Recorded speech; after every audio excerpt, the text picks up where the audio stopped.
영하 10도의 새벽, 부상당함, 발목을 감싸며 고통을 참고 있던 서연 앞에 중대장이 다가섰다. 약해 빠지면 특수부대 못 버팁니다. 군화 벗으십시오. 그리고 군복도. 주변 장병들이 숨을 삼키며 충격에 휩싸인 가운데 서연은 떨리는 손으로 옷을 벗어야 했다. 차가운 바람이 속옷 차림에 몸을 스치는 순간 서연의 눈에는 굴욕과 절망이 교차했다. 5km 완주하십시오. 냉정한 명령과 함께 그녀는 맨발로 얼어붙은 길을 달리기 시작했다. 구독, 좋아요는 영상 제작에 큰 힘이 됩니다. 강원도 깊은 산골 최전방 경계를 서는 소규모 군부대에는 아직 어둠이 짙게 깔려 있었습니다. 새벽 5시 기상 나팔 소리가 병영 전체를 깨우기 전부터 이미 한 사람이 먼저 일어나 있었죠. 바로 신임 중대장 박준기였습니다. 41살의 나이에도 불구하고 그의 몸은 여전히 강인했고 얼굴에는 군인 특유의 엄격함이 새겨져 있었어요. 박준기는 부대원들 사이에서 철혈이라는 별명으로 불렸습니다. 그만큼 규율에 철저하고 훈련에 있어서는 타협이 없는 인물이었거든요. 부대 내 누구도 그 앞에서 긴장하지 않는 사람이 없었습니다. 심지어 고참 부사관들도 박준기 앞에서는 등을 곧게 펴고 말을 아꼈죠. 이 부대에는 특별한 인물이 한 명 더 있었는데 바로 707 특수임무 여군 파견 장교 이서연이었습니다. 28대 나이로 특수부대 출신답게 날렵하고 강인한 체격을 가진 그녀는 남성들만 가득한 이 부대에서 유일한 여군이었어요. 서연은 항상 자신이 다른 장병들보다 더 강해야 한다는 압박감을 느끼며 지내고 있었습니다. 겨울 끝자락이었지만 강원도의 추위는 여전히 매서웠어요. 온도계는 영하 10도를 가리키고 있었고 바람은 뼛속까지 스며드는 듯했죠. 그런 날씨 속에서도 부대의 일과는 변함없이 진행되었습니다. 새벽 구보는 이 부대의 전통이었거든요. 전원 기상, 구보 준비. 박준기의 우렁찬 목소리가 병영 전체에 울려 퍼졌습니다. 장병들은 재빨리 침상에서 일어나 군복을 갈아입고 밖으로 나왔어요. 김이 모락모락 나는 입김 속에서 모든 이들의 얼굴이 긴장으로 굳어 있었죠. 서연도 다른 장병들과 함께 태열에 합류했습니다. 하지만 그녀의 얼굴에는 평소와 다른 고통의 기색이 스쳐 지나갔어요. 최근 혹독한 동계 훈련을 마친 후 발목에 부상을 입었던 것입니다. 부기가 빠지지 않아 걸을 때마다 아픈 상태였지만 서연은 그 사실을 누구에게도 말하지 않았어요. 특수부대 출신의 자존심이 그것을 허락하지 않았거든요. 구보가 시작되었습니다. 차가운 공기를 가르며 장병들의 발걸음 소리가 리듬감 있게 울려 퍼졌어요. 하나, 둘, 하나, 둘. 규칙적인 구령 소리와 함께 부대는 산길로 접어들었습니다. 서연은 이를 악물고 뛰고 있었습니다. 발목의 통증이 점점 심해졌지만 표정 하나 바꾸지 않았어요. 하지만 날카로운 관찰력을 가진 박준기의 눈을 속일 수는 없었죠.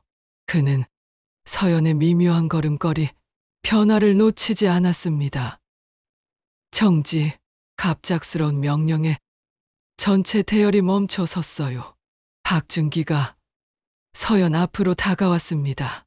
그의 표정은 여전히 차갑고 엄격했죠. 이서연 중위, 발목 상태가 어떻습니까? 서연은 고든 자세로 대답했습니다. 이상 없습니다. 중대장님, 거짓말 하지 마십시오. 걸음걸이를 보니 부상이 있는 것 같은데요. 박준기의 목소리는 냉정했습니다. 서연은 잠시 망설였지만 결국 고개를 숙였어요. 동계훈련 후 약간의 부종이 있지만 임무 수행에는 지장이 없습니다. 그 순간 박준기의 눈빛이 더욱 차갑게 변했습니다. 약해 빠지면 특수부대 못 버팁니다. 그의 다음 명령은 모든 일을 충격에 빠뜨렸어요. 군화 벗으십시오. 그리고 군복도. 주변 장병들이 숨을 삼켰습니다. 영하 10도의 날씨에 속옷 차림으로 뛰라는 명령이었거든요. 서연의 얼굴이 창백해졌지만 그녀는 명령을 거부할 수 없었습니다. 떨리는 손으로 군화를 벗고 군복 상의를 벗어 놓았어요. 차가운 바람이 그녀의 몸을 스쳐 지나갔지만 서연은 꿋꿋이 서 있었습니다. 5km 완주하십시오. 박준기의 명령이 떨어지자 서연은 맨발로 달리기 시작했습니다. 다른 장병들은 아무 말 없이 그 뒤를 따랐어요. 모든 이의 마음이 무거웠지만 누구도 감히 중대장의 명령에 이의를 제기할 수 없었죠. 그날 저녁 부대는 유난히 조용했습니다. 식당에서도 휴게실에서도 평소보다 대화가 적었어요.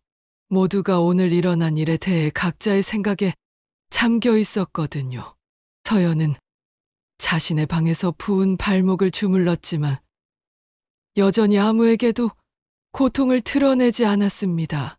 다음 날 아침 부대 안의 분위기는 여전히 무겁게 가라앉아 있었습니다. 어제 일어난 일로 인해 장병들 사이에서는 조심스러운 속삭임들이 오가고 있었어요. 그런 가운데 부대 내 전화실로 평소와는 다른 전화가 걸려왔습니다. 전화를 받은 사람은 정명수 병장이었어요. 사단 헌병대 소속 정보부 하사 출신으로 각종 정보에 밝고 눈치가 빠른 인물이었죠. 그는 전화를 받으며 점점 표정이 굳어갔습니다. 네, 알겠습니다. 확인해 보겠습니다. 전화를 끄는 정명수는 주변을 둘러보며 작은 목소리로 중얼거렸습니다. 이상하다. 누가 본부에서 여군 학대 사건 조사하러 온다네? 그의 말을 우연히 들은 김상우 상병이 놀란 표정으로 물었어요. 정말요? 그럼 어제 일이 위로 보고된 건가요? 아직 확실하지는 않지만 뭔가 심상치 않아. 보통 이런 일은 부대 내에서 조용히 처리하는데 말이야. 정명수의 걱정스러운 표정을 본 다른 장병들도 하나둘 모여들었습니다. 모두가 어제 있었던 일을 기억하고 있었거든요. 영하 10도의 추위 속에서 속옷 차림으로 달린 서연의 모습을 잊을 수가 없었어요. 한편 서연은 자신의 생활관에서 발목을 감싸고 있었습니다. 부기는 더 심해졌지만 여전히 아무에게도 말하지 않았어요. 그런 그녀에게 동기인 김소희 중위가 찾아왔습니다. 서연아, 괜찮아? 어제 정말 걱정했어. 소희는 평소 말수가 적고 신중한 성격이었지만 동기에 대한 걱정을 감추지 못했어요. 서연은 억지로 웃음을 지어 보였습니다. 괜찮아. 이 정도는 아무것도 아니야. 특수부대에서 이런 훈련 많이 받았거든. 하지만 어제는 좀 심했어. 다른 장병들도 다 그렇게 생각하고 있어. 서연의 표정이 순간 굳어졌습니다. 소희야, 이 일이 밖으로 새어나가면 안 돼. 나뿐만 아니라 부대 전체가 곤란해질 수 있어. 그 순간 멀리서 웅성거리는 소리가 들려왔어요. 창문으로 내다본 서연은 깜짝 놀랐습니다. 부대 정문 앞에 한 중년 여인이 서성이고 있었거든요. 저 사람 누구지? 소희도 창문으로 다가와 밖을 내다봤습니다. 중년 여인은 초조한 듯 계속 정문 쪽을 바라보며 걸음을 옮기고 있었어요. 군복을 입지 않은 민간인이 부대 근처에 나타나는 것은 매우 이례적인 일이었습니다. 곧 정문 근무자들 사이에서도 소란이 일어났어요. 민간인의 부대 접근은 엄격히 금지되어 있는데 그 여인이 계속 머물러 있었기 때문이죠. 하지만 이상한 것은 아무도 그녀를 제지하지 않는다는 점이었습니다. 소문은 삽시간에 부대 전체로 퍼졌어요. 누군가 몰래 민간인을 들여보냈다더라. 저 여인이 누군지 아는 사람 있나? 하는 이야기들이 오갔습니다. 정명수는 다시 한번 정보통을 활용해 알아봤지만 명확한 답을 얻지 못했어요. 다만 한 가지 확실한 것은 그 여인이 단순한 구경꾼이 아니라는 점이었습니다. 저녁 무렵 박준기는 자신의 사무실에서 각종 보고서를 정리하고 있었어요. 그런데 부관이 급하게 들어와 보고했습니다. 중대장님, 정문 앞에 민간인이 계속 머물러 있다고 합니다. 박준기의 눈썹이 찌푸려졌습니다. 민간인? 누구입니까? 확실하지 않지만 이서연 중위와 관련이 있는 것 같다는 말이 돕니다. 그 순간 박준기의 표정이 급격히 변했어요. 뭔가 예상치 못한 상황이 벌어지고 있다는 것을 직감했거든요. 그는 즉시 일어나 창문으로 다가가 밖을 내다봤습니다. 중년 여인은 여전히 그 자리에 있었어요. 거리가 멀어 얼굴은 잘 보이지 않았지만 그녀의 자세에서 무언가 간절함이 느껴졌습니다. 한편 서연은 그날 밤 침낭 속에서 깊은 한숨을 내쉬었습니다. 하루 종일 들려온 소문들이 그녀를 불안하게 만들었거든요. 이 일이 밖으로 나가면 나는 끝이다. 특수부대 출신으로서의 자존심도 문제였지만 더 큰 걱정은 따로 있었어요. 만약 이 일이 상부로 보고되어 조사를 받게 된다면 자신뿐만 아니라 부대 전체가 타격을 받을 수도 있었습니다. 밤이 깊어갈수록 부대의 분위기는 더욱 무거워졌어요. 장병들도 각자의 침상에서 내일이 어떻게 될지 걱정하며 잠을 이루지 못했습니다. 평소 같았으며 코를 골며 잠들었을 시간인데도 말이죠. 정명수는 늦은 밤까지 각종 채널을 통해 정보를 수집하려 했지만 명확한 내용을 파악하기는 어려웠어요. 다만 한 가지 확실한 것은 내일 아침부터 뭔가 큰 변화가 있을 것 같다는 예감이었습니다. 부대 밖에서는 여전히 그 중년 여인이 자리를 지키고 있었어요. 추운 날씨에도 불구하고 그녀는 끝까지 그 자리에 머물렀습니다. 마치 무엇인가를 기다리는 듯한 모습으로 말이죠. 새벽이 되어서야 부대에 조용함이 찾아왔지만 그것은 폭풍 전의 고요함 같은 것이었습니다. 새벽 5시, 평소와 같은 기상 시간이었지만 오늘은 뭔가 달랐습니다. 하늘에서 들려오는 둔탁한 소리가 고요한 계곡 전체를 흔들고 있었거든요. 헬기 소리였어요.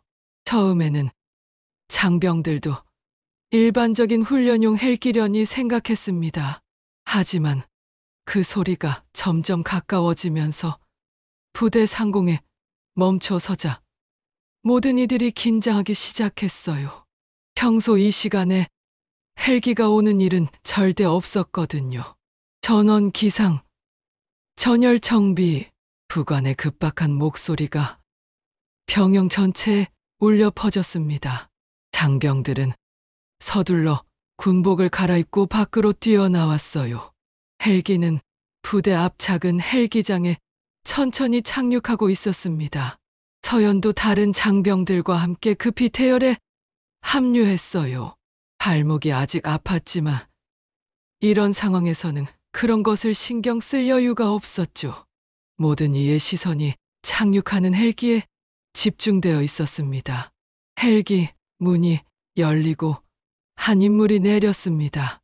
군복 위에 방한 외투를 걸친 그의 어깨에는 누구도 예상하지 못한 계급장이 달려 있었어요. 바로 육군 참모 총장이었습니다. 장병들 사이에서 작은 탄성이 새어나왔어요. 참모 총장이 이런 작은 부대에 직접 오는 일은 거의 없었거든요. 더군다나 사전 예고도 없이 새벽에 나타나다니 모든 이가 당황스러워했습니다. 박준기는 재빨리 앞으로 나서며 경례를 올렸습니다. 5부대 중대장 박준기 소령입니다. 참모 총장은 박준기의 경례를 받으며 주변을 둘러봤어요. 그의 표정은 평소보다 더욱 엄숙해 보였습니다. 차갑고 날카로운 눈빛이 부대원들을 훑어보더니 마침내 입을 열었어요. 박준기 중대장, 보고하시오. 그 한마디에 담긴 무게감이 모든 일을 압도했습니다. 박준기는 평소 철혈로 불릴 만큼 강인한 인물이었지만 참모 총장 앞에서는 긴장을 감출 수 없었어요. 예, 부대 현황을 보고드리겠습니다. 현재 부대원은 그 보고는 나중에 듣겠습니다. 참모 총장이 박준기의 말을 중단시켰어요. 그리고는 대열을 따라 천천히 걸으며 장병들을 살펴봤습니다. 마치 무엇인가를 찾는 듯한 모습이었죠. 이서연, 중위는 어디 있습니까? 갑작스러운 질문에 모든 이가 놀랐어요. 참모 총장이 특정 장교의 이름을 직접 부르다니. 이런 일은 정말 드문 일이었거든요. 서연은 떨리는 마음으로 앞으로 나섰습니다. 이서연, 중위입니다. 참모 총장은 서연을 자세히 살펴봤어요. 그의 시선이 서연의 발끝까지 훑어보더니 다시 얼굴로 올라왔습니다. 보고는 나중에 듣겠습니다. 우선 당신 발 상태부터 봐야겠군요. 그 말에 서연의 얼굴이 창백해졌어요. 어떻게 자신의 부상을 알고 있는 건지 이해할 수 없었거든요. 주변 장병들도 숨을 죽이며 상황을 지켜봤습니다. 발목에 부상이 있다고 들었습니다. 언제부터였습니까? 그것은 서연이 말을 망설이자 참모 총장은 더 이상 묻지 않았어요. 대신 부관에게 신호를 보내더니 뜻밖의 제안을 했습니다. 우선 하사관 식당으로 가시죠. 따뜻한 것부터 드셔야겠습니다. 이 말에 모든 이가 깜짝 놀랐어요. 참모 총장이 직접 한 장교를 하사관 식당으로 데려간다는 것은 전례 없는 일이었거든요. 더군다나 상황의 심각성을 고려하며 더욱 이해하기 어려운 행동이었습니다. 하사관 식당에서 참모 총장은 직접 서연에게 따뜻한 죽을 건네주었어요. 이 장면을 목격한 취사병들은 눈을 크게 뜨고 바라봤습니다. 군 생활을 오래 한 사람들도 처음 보는 광경이었거든요. 천천히 드시고 발목 치료부터 받으시오. 참모 총장의 말에는 예상과 달리 따뜻함이 담겨 있었어요. 서연은 떨리는 손으로 숟가락을 들었지만 도무지 음식이 넘어가지 않았습니다. 박준기는 멀리서 이 모든 상황을 지켜보며 당황스러워했어요. 분명 문제가 생긴 것은 맞지만 참모 총장의 반응이 예상과는 전혀 달랐거든요. 처벌이나 질책을 예상했는데 오히려 서연을 보살피는 모습을 보이고 있었습니다. 정명수는 다른 장병들과 함께 이 모든 상황을 지켜보며 속으로 중얼거렸어요. 이상하다. 뭔가 우리가 모르는 일이 있는 것 같은데. 참모 총장은 서연이 죽을 다 먹을 때까지 기다렸습니다. 그리고 나서 조심스럽게 물었어요. 부상이 언제부터였는지, 그리고 어떤 상황에서 다쳤는지 말해보시오. 서연은 잠시 망설였지만 참모 총장의 따뜻한 시선을 받으며 조심스럽게 입을 열었어요. 동계훈련 중에 발목을 접질렸습니다. 며칠 전부터 부기가 있었지만 그런 상태에서도 어제 구보에 참여했다고 들었습니다. 참모 총장의 말에 서연은 고개를 끄덕였어요. 그 순간 참모 총장의 표정이 미묘하게 변했습니다. 분노도 아니고 실망도 아닌 복잡한 감정이 스쳐 지나갔거든요. 그리고 어제 구보는 어떤 방식으로 진행되었습니까? 이 질문에 서연은 더 이상 대답할 수 없었어요. 어제 있었던 일을 그대로 말하기에는 너무나 곤란한 상황이었거든요. 하지만 참모 총장 앞에서 거짓말을 할 수도 없었습니다. 참모 총장은 서연의 침묵을 보며 모든 것을 이해한 듯 했어요. 그는 천천히 자리에서 일어나며 말했습니다. 충분히 알겠습니다. 이제 부대로 돌아가서 정식으로 이야기를 나눠보죠. 그 말과 함께 식당 밖으로 나서는 참모 총장의 뒷모습에서 무언가 결의에 찬 기운이 느껴졌어요. 참모 총장이 하사관 식당에서 나온 지 1시간도 채 지나지 않아 부대 정문으로 또 다른 차량들이 줄지어 들어왔습니다. 헌병대 차량 2대와 인사참모부 소속으로 보이는 승용차가 2대 안으로 진입하는 모습을 본 장병들은 심상치 않음을 직감했어요. 이제 정말 큰일 났구나. 정명수가 작은 목소리로 중얼거렸습니다. 그의 예상이 맞았어요. 헌병대에서 내린 사람들은 모두 조사 전문 요원들이었고 인사참모부에서 온 장교들도 표정이 매우 진지했거든요.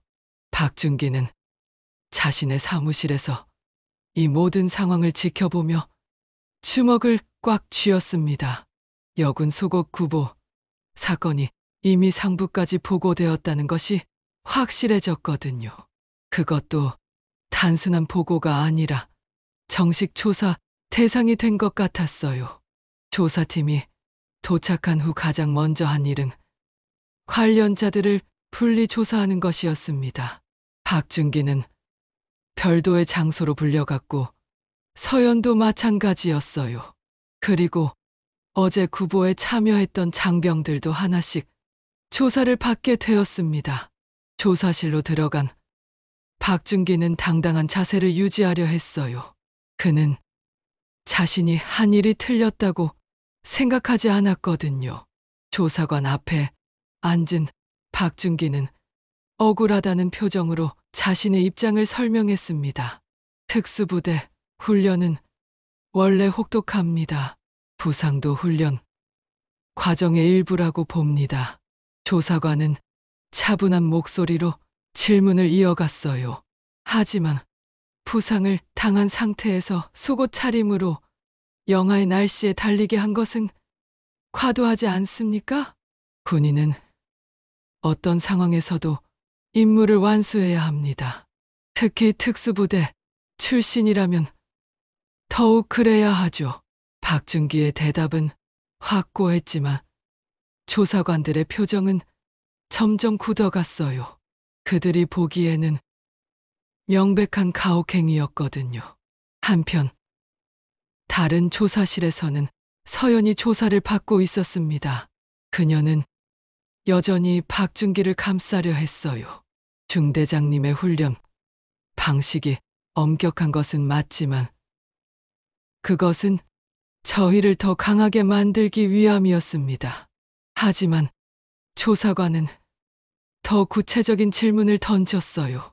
부상 상태를 알고 있으면서도 그런 훈련을 강행한 것에 대해서는 어떻게 생각하십니까?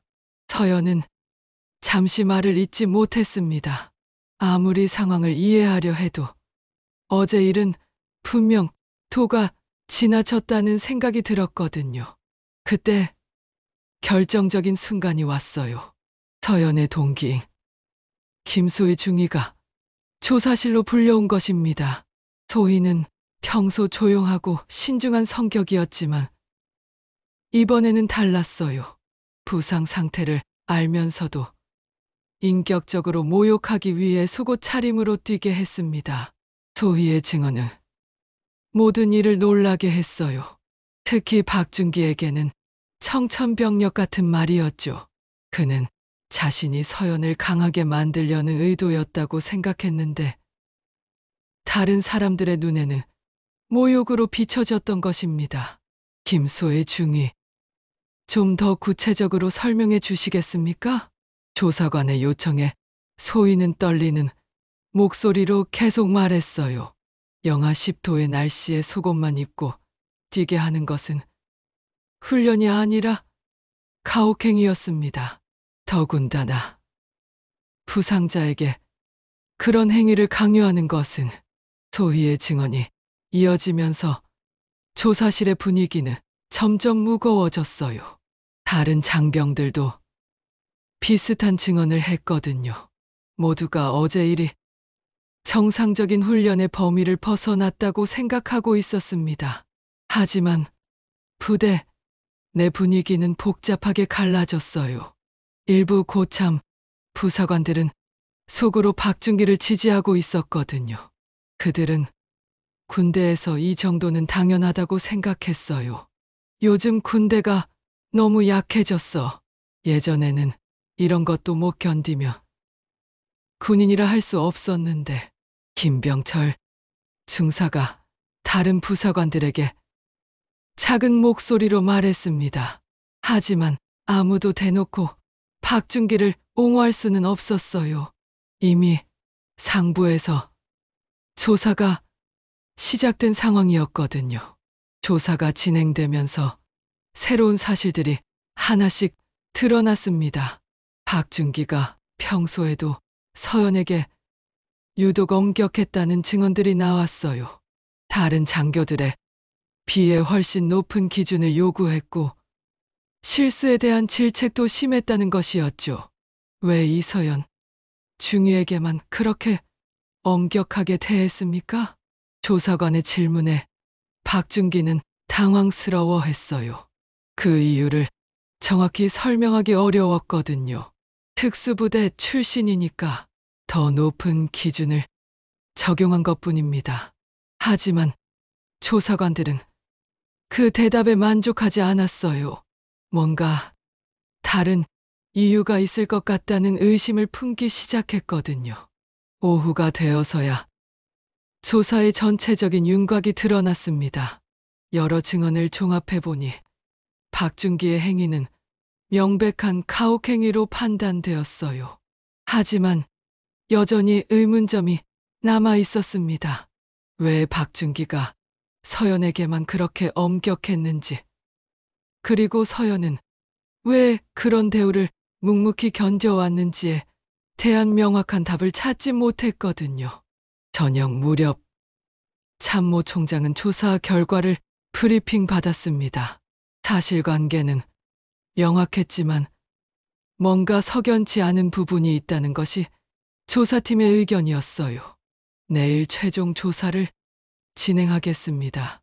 관련자들을 다시 한번 면담해야겠습니다. 참모 총장의 말에 조사팀은 고개를 끄덕였어요. 모든 진실이 밝혀지기까지는 아직 시간이 더 필요해 보였거든요. 그날 밤 부대는 그 어느 때보다 조용했습니다. 모든 이가 내일 어떤 결과가 나올지 걱정하며 잠자리에 들었어요. 특히 서연은 침낭 속에서 복잡한 심경을 감추지 못했습니다. 다음 날 아침 부대에는 어제보다 더욱 무거운 침묵이 흘렀습니다. 조사 이틀째를 맞은 장병들의 얼굴에는 피로와 불안이 역력했어요. 아침 식사 시간에도 평소보다 대화가 적었고 모든 이가 조심스럽게 행동했습니다. 오전 9시 조사가 재개되었어요. 어제 미처 조사하지 못한 장병들이 하나씩 불려갔습니다. 그런데 세 번째로 불려간 이병철 1등병의 증언에서 결정적인 내용이 나왔어요.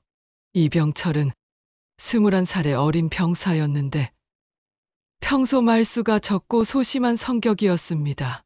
조사실에 들어간 그는 처음에는 떨리는 목소리로 대답했어요. 저는 잘 모르겠습니다. 하지만 조사관이 차근차근 질문을 이어가자 이병철의 표정이 점점 굳어졌습니다. 뭔가 말하고 싶지만 말하기 어려운 일이 있는 것 같았거든요. 혹시 다른 목격한 사실이 있다면 말해주세요. 어떤 작은 것이라도 괜찮습니다. 조사관의 부드러운 격려에 이병철은 마침내 입을 열었어요. 하지만 그가 꺼낸 말은 모든 일을 충격에 빠뜨렸습니다. 사실 서연 중위님이 발목을 다치게 된 것도 이병철은 잠시 망설이더니 울먹이는 목소리로 계속했어요. 중대장님 때문이었습니다. 조사실에 정적이 흘렀어요. 조사관들도 예상치 못한 증언에 놀란 표정을 감추지 못했습니다. 좀 더 자세히 말해보세요. 일주일 전 산악훈련 때였습니다. 중대장님이 일부러 돌이 많은 험한 길을 선택하셨어요. 그리고 서연 중위님에게만 배낭을 더 무겁게 싸게 하셨습니다. 이병철의 증언은 계속되었어요. 평소에도 박준기가 서연에게만 유독 가혹한 훈련을 시켰다는 것이었습니다. 휴식 시간도 다른 장교들에게는 주면서 서연 중위님에게만 추가 훈련을 시키셨어요. 그래서 발목을 접질리게 된 거였습니다. 조사관은 더욱 구체적인 내용을 물었어요. 왜 그런 차별적인 대우를 했다고 생각하십니까? 잘 모르겠습니다. 하지만 뭔가 개인적인 감정이 있는 것 같았어요. 이병철의 증언이 끝나자 조사관들은 서로 의미심장한 눈빛을 주고받았습니다. 이제 사건의 양상이 단순한 가혹행위를 넘어서는 것 같았거든요. 곧이어 다른 장병들도 비슷한 증언을 하기 시작했어요. 박준기가 서연에게만 특별히 엄격했다는 것은 부대 내 공공연한 사실이었던 것입니다. 저도 이상하다고 생각했어요. 왜 서연 중위님에게만 그렇게 하는지. 다른 여군 장교가 왔을 때는 그렇지 않았거든요. 증언들이 쌓여가면서 박준기의 행동에 개인적인 동기가 있었다는 의심이 짙어졌어요. 조사관들은 이제 다른 각도에서 사건을 바라보기 시작했습니다. 오후가 되어 서연이 다시 조사실로 불려왔어요. 이번에는 조사관의 질문이 달랐습니다. 박준기 중대장과 개인적인 관계가 있습니까? 서연의 얼굴이 순간 창백해졌어요. 그녀는 잠시 망설이더니 고개를 저었습니다. 없습니다. 하지만 여러 증언에 따르면 중대장이 당신에게만 유독 엄격했다고 합니다.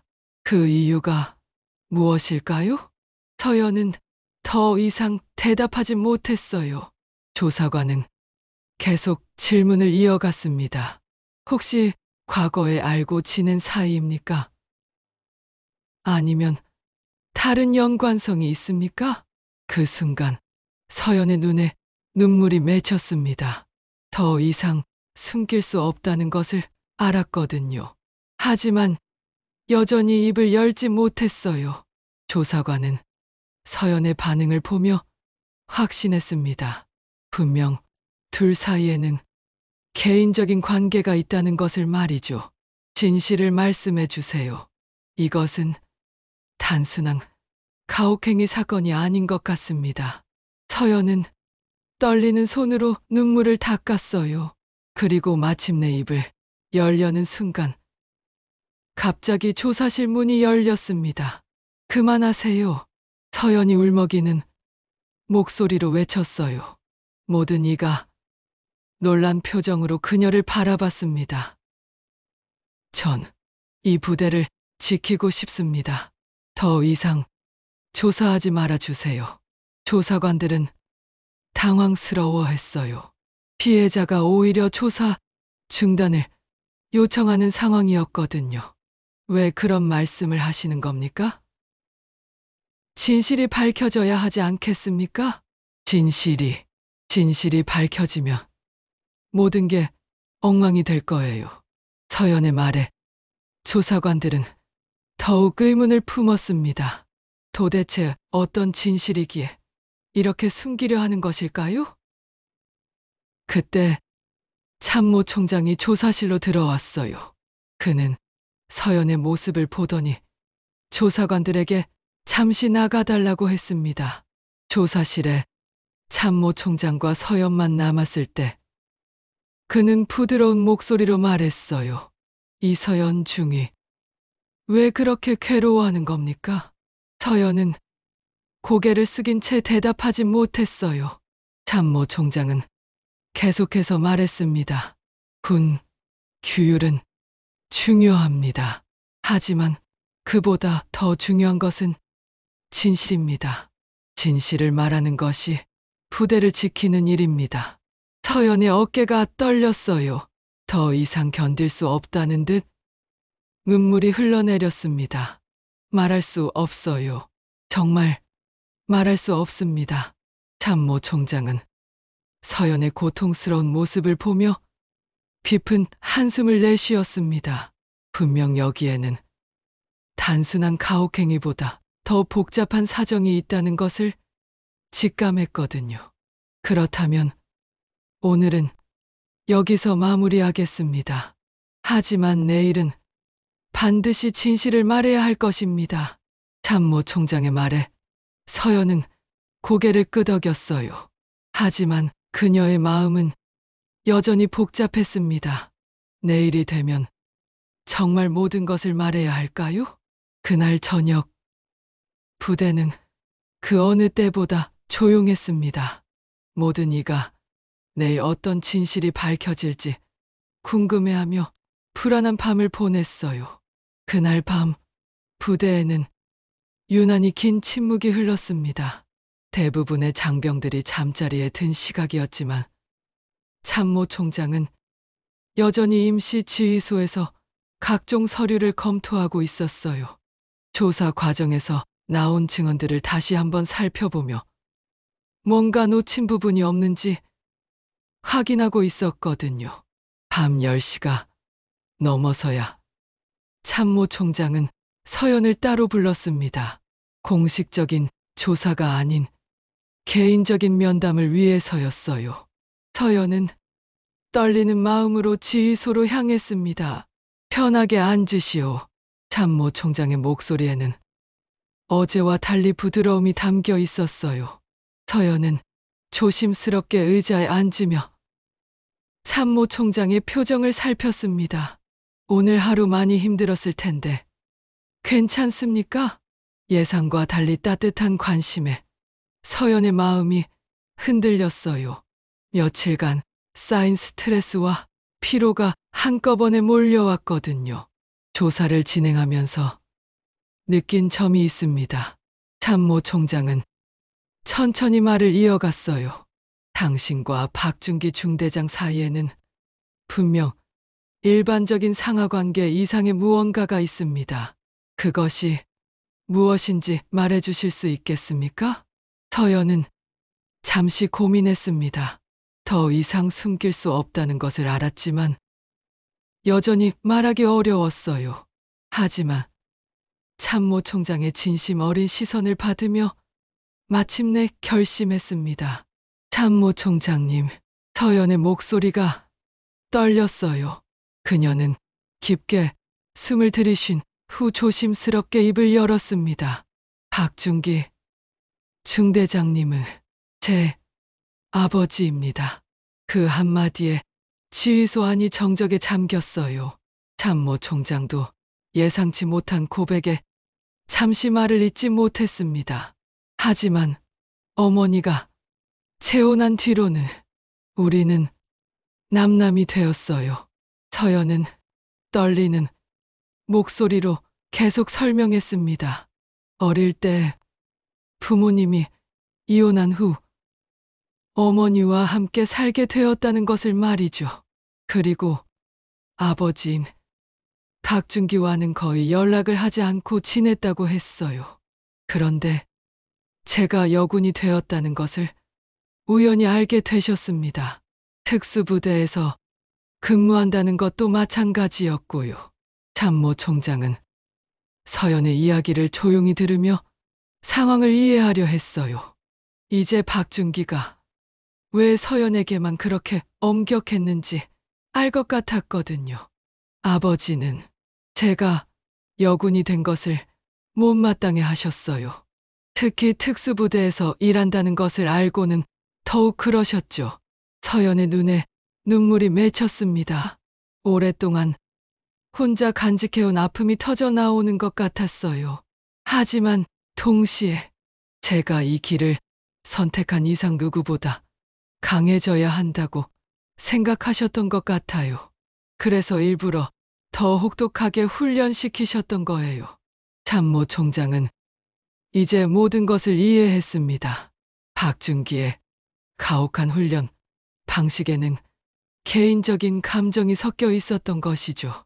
딸에 대한 걱정과 사랑, 그리고 동시에 실망감이 복잡하게 얽혀 있었던 것입니다.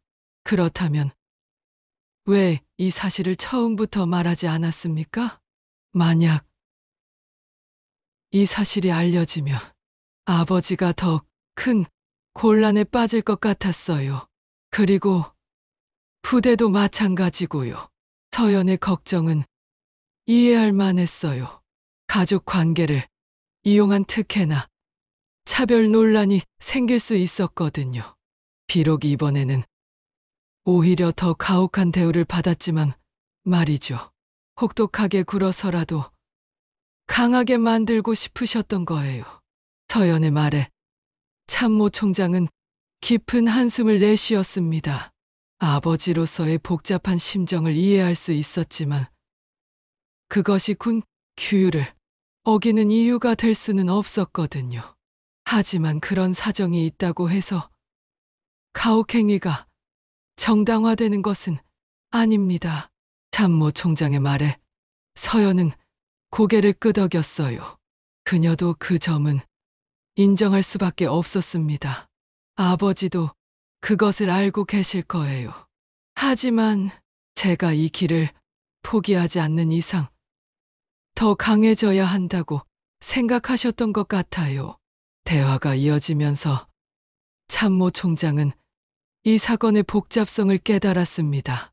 단순한 가혹행위 사건이 아니라 아버지와 딸 사이에 복잡한 감정이 얽힌 문제였거든요. 그렇다면 박준기 중대장은 이 부대에 부임할 때부터 당신이 여기 있다는 것을 알고 있었습니까? 아니요. 우연의 일치였어요. 아버지도 처음에는 매우 당황하셨거든요. 서연의 설명을 들으며 참모 총장은 상황을 정리해 나갔습니다. 박준기가 의도적으로 딸이 있는 부대로 온 것이 아니라 정말 우연이었다는 것을 알 수 있었어요. 그래서 더욱 엄격하게 대하신 건가요? 네, 다른 사람들이 특혜를 받는다고 생각할까봐 걱정하셨던 것 같아요. 그래서 오히려 더 가혹하게. 서연의 목소리가 점점 작아졌어요. 아버지의 마음을 이해하면서도 그 과정에서 겪은 고통을 부인할 수는 없었거든요. 참모 총장은 이제 어려운 결정을 내려야 했습니다. 군, 규율과 인간적인 사정 사이에서 어떤 선택을 해야 할지 고민이 깊어졌어요. 이서연, 중위, 당신은 이 상황을 어떻게 해결하고 싶습니까? 저는 그냥 군인으로서 제 역할을 다하고 싶어요. 아버지와의 관계와는 별개로 말이에요. 서연의 대답에서 참모 총장은 그녀의 의지를 느낄 수 있었습니다. 복잡한 가족 관계에도 불구하고 군인으로서의 자세를 잃지 않으려 하는 모습이었거든요. 알겠습니다. 내일 최종 결정을 내리겠습니다. 참모 총장은 서연에게 돌아가라고 했어요. 혼자 남은 그는 창밖을 바라보며 깊은 생각에 잠겼습니다. 과연 어떤 것이 옳은 판단일까요? 참모 총장은 밤새 잠을 이루지 못했습니다. 창밖으로 보이는 어둠이 서서히 걷히고 새벽이 밝아오는 것을 지켜보며 어떤 결정을 내려야 할지 깊이 고민했어요. 군 규율의 엄정함과 인간적인 사정 사이에서 균형을 찾는 것은 쉽지 않은 일이었거든요. 새벽 5시, 평소와 같은 기상 시간이 되자 참모 총장은 부관에게 지시했습니다. 전 부대원을 중앙 광장에 집합시키시오. 부관은 긴장한 표정으로 명령을 전달했어요. 장병들은 무슨 일인지 모른 채 서둘러 군복을 갈아입고 광장으로 모였습니다. 며칠간 계속된 조사로 인해 모든 이의 얼굴에는 피로와 불안이 역력했어요. 박준기도 다른 장병들과 함께 태열에 섰습니다. 그의 얼굴에는 체념한 듯한 표정이 떠올라 있었어요. 이미 자신의 운명을 예감하고 있는 것 같았거든요. 서연은 아버지의 뒷모습을 바라보며 복잡한 감정에 휩싸였습니다. 참모 총장이 단상에 올라섰을 때 광장은 정적에 휩싸였어요. 모든 이가 숨을 죽이며 그의 발언을 기다렸습니다. 지난 며칠간 이 부대에서 일어난 사건에 대해 철저한 조사를 실시했습니다. 참모 총장의 목소리는 엄숙했지만 동시에 무게감이 있었어요. 장병들은 긴장한 채로 그의 말에 귀를 기울였습니다. 군 규율은 결코 무너질 수 없습니다. 그것은 우리 군의 근간이며 어떤 이유로도 타협할 수 없는 원칙입니다. 그 말에 박준기의 어깨가 미세하게 떨렸어요. 이제 징계가 발표될 것임을 직감했거든요. 하지만 참모 총장이 잠시 멈춘 후 계속 말했습니다. 때로는 사정이라는 것도 이해해야 할 필요가 있습니다. 이 말에 장병들은 서로를 바라봤어요. 예상과는 다른 방향으로 흘러가는 것 같았거든요. 조사 결과 박준기 중대장의 행위는 명백히 부적절했습니다. 하지만 그 배경에는 개인적인 사정이 있었음도 확인되었습니다. 참모 총장은 박준기를 바라보며 말했어요. 박준기 소령, 앞으로 나오시오. 박준기는 굳은 표정으로 앞으로 나섰습니다. 그의 걸음걸이에는 군인다운 당당함이 여전히 남아 있었어요. 당신의 행위는 군 규율에 어긋나는 것이었습니다. 아무리 개인적인 사정이 있다 하더라도 그것이 가혹행위를 정당화할 수는 없습니다. 박준기는 고개를 숙였습니다. 자신의 잘못을 인정하는 모습이었어요. 하지만 당신의 의도와 그동안의 복무 성실성을 고려하여 참모 총장은 잠시 멈춘 후 중요한 결정을 발표했습니다. 징계 대신 명예 전출로 처리하겠습니다. 이 말에 광장에 있던 모든 이가 놀랐어요. 징계가 아닌 명예 전출이라는 것은 박준기의 군 경력에 큰 타격을 주지 않겠다는 의미였거든요. 서연의 눈에 눈물이 맺혔습니다. 아버지에 대한 배려였다는 것을 알 수 있었어요. 하지만 동시에 이것이 이별을 의미한다는 것도 알았습니다. 그리고 이서연 중위 참모 총장이 서연을 불렀습니다. 서연은 떨리는 마음으로 앞으로 나섰어요. 당신은 이 일을 잊고 더 강해져야 합니다. 진정한 군인으로 성장하기를 바랍니다. 서연은 눈물을 참으며 경례를 올렸습니다. 참모 총장의 말에는 격려와 당부가 함께 담겨 있었어요. 이제 마지막 구보를 실시하겠습니다. 참모 총장의 제안에 모든 이가 의외라는 표정을 지었어요. 하지만 더 놀라운 것은 다음 말이었습니다. 이서연 중위가 전 부대를 이끌도록 하겠습니다. 이것은 서연에 대한 신뢰의 표현이었어요. 지난 며칠간의 시련을 극복한 그녀에게 주는 격려이기도 했고요. 구보가 시작되었습니다. 서연이 맨 앞에서 구령을 외치며 부대를 이끌었어요. 그녀의 목소리는 처음에는 떨렸지만 점점 힘차고 당당해졌습니다.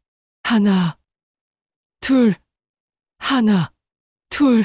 박준기는 대열의 뒤쪽에서 딸의 모습을 바라봤어요. 서연의 당당한 자세와 힘찬 구령 소리를 들으며 그는 복잡한 감정에 휩싸였습니다. 자랑스러우면서도 아쉬운 마음이 교차했거든요. 구보가 끝난 후 박준기는 서연에게 조용히 다가갔습니다.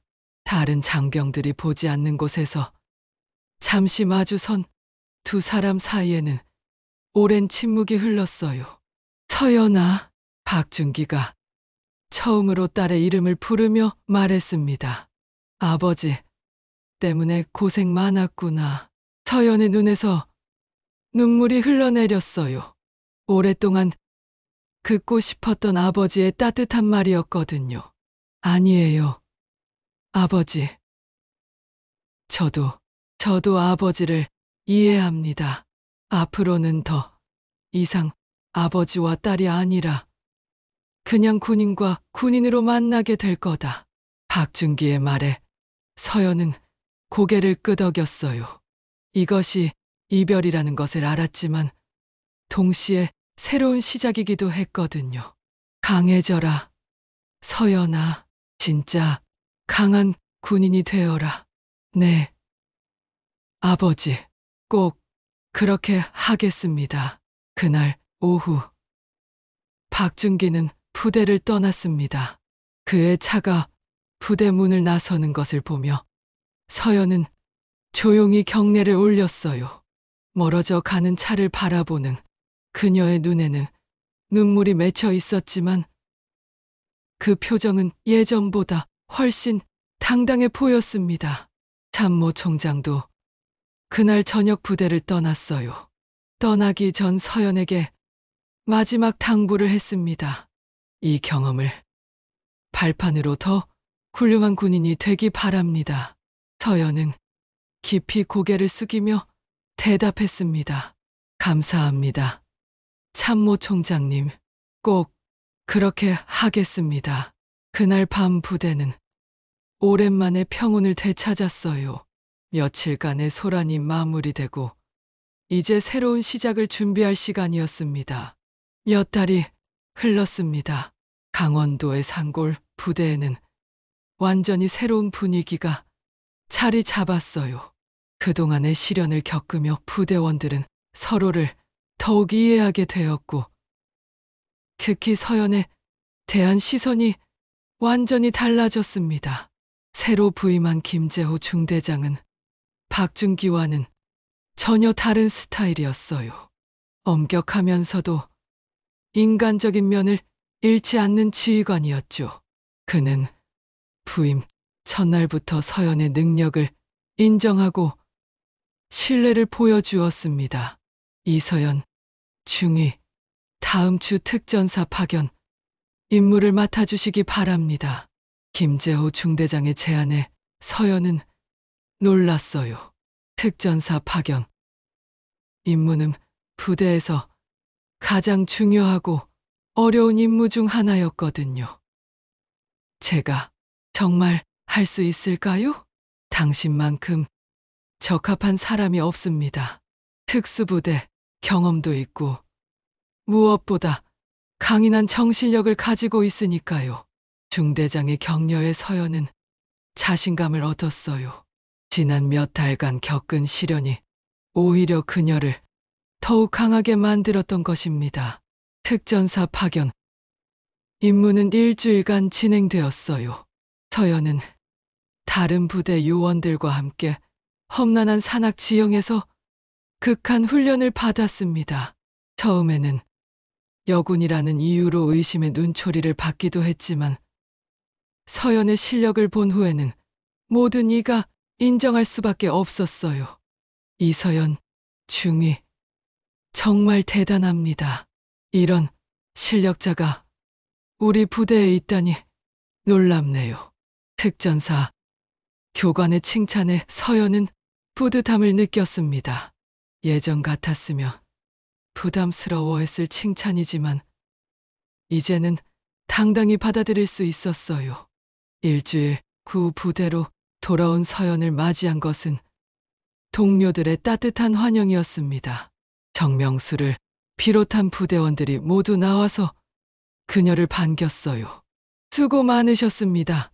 중위님, 정말 자랑스럽습니다. 장병들의 진심 어린 환영에 서연은 감동했어요.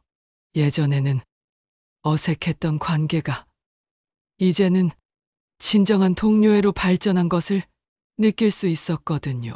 김소희도 서연을 맞이하며 말했습니다. 서연아, 정말 많이 달라졌어. 예전보다 훨씬 당당해 보여. 고마워. 소희야, 너희들이 있어서 가능한 일이었어. 서연의 대답에서 예전에는 느낄 수 없었던 여유와 자신감이 느껴졌어요. 그런데 그날 저녁, 서연에게 예상치 못한 편지가 도착했습니다. 발신인은 박준기였어요. 아버지로부터 온 첫 번째 편지였죠. 편지를 받아든 서연의 손이 살짝 떨렸습니다. 몇 달간 소식이 없었던 아버지로부터 온 편지였거든요. 서연은 조용한 곳으로 가서 편지를 펼쳤어요. 서연아, 잘 지내고 있니? 아버지는 지방의 사관학교 훈련교관으로 부임해서 후배들을 가르치고 있다. 너에 대한 소식을 들을 때마다 자랑스럽다. 특전사 파견. 임무를 성공적으로 마쳤다는 소식도 들었어. 정말 기쁘다. 편지를 읽어가며 서연의 눈시울이 붉어졌어요. 아버지의 진심이 느껴지는 글이었거든요. 그동안 아버지가 너에게 너무 가혹했던 것 같다. 하지만 그것은 내가 더 강해지기를 바라는 마음에서였다는 것을 이해해 주면 좋겠다. 이제 너는 정말로 훌륭한 군인이 되었구나. 편지의 마지막 부분에는 아버지의 철학이 담겨 있었어요. 군인은 강해야 한다. 하지만 진정한 강함은 사랑에서 나온다.